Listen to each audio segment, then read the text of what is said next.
Whether you can do it yourself, find somebody with a lift, a friend, your own house, whatever. Get yourself a lift. It can be done on your back if you block this thing way the fuck high in the sky, especially if you don't have springs on, because that shit sucks. I know, I've done it with the SPDs. I wouldn't recommend it with the OEMs. I'll take you down through a little list here.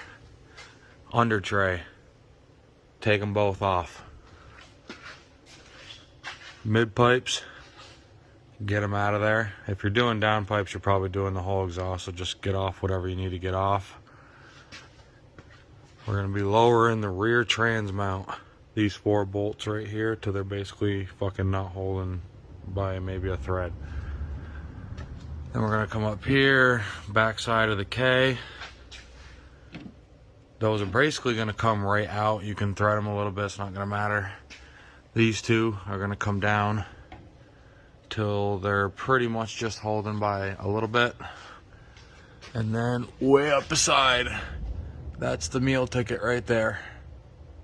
Lower those, the whole fucking motor and everything will come down.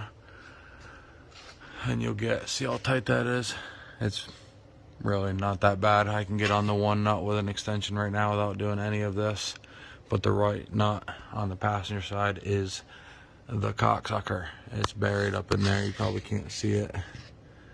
This is the OEM cap. I'm going back in after it because I need to fix something. So I'm not going to show you the whole video.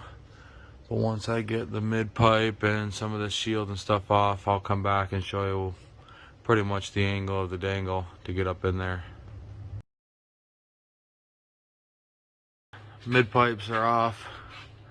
Not sure what that was. I think it's a 5/8, 17, something like that. 15 probably. 15 I think those are. These are 18s. All 4 of these. That's an 18 in the corner. That's a 15 16, which is, I don't know, probably a 22 or 24, but 15 fits good. And way up there is the same. So you got 6 bolts on the K-frame to drop. And you've got 4 on the trans mount.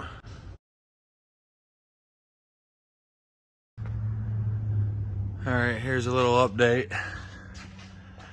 I usually take the front 2 completely out on the rear trans mount. And the back bolt, pretty much just take it down until where it's holding by 2 or 3 threads. There's not a super lot of weight there because I've actually taken them out on accident and then just held it back up to put them back in. Just need to hold something there. These, same thing.